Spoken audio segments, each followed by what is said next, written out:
Hi! In front of me is OPPO A2 and today I would like to show you how you can manage autocorrection.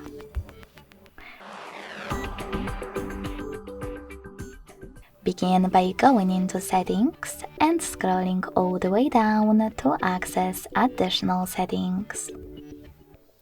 After that, click on keyboard and input method, select manage keyboards and Gboard. Then just click on text correction, scroll down and use this switcher next to autocorrection.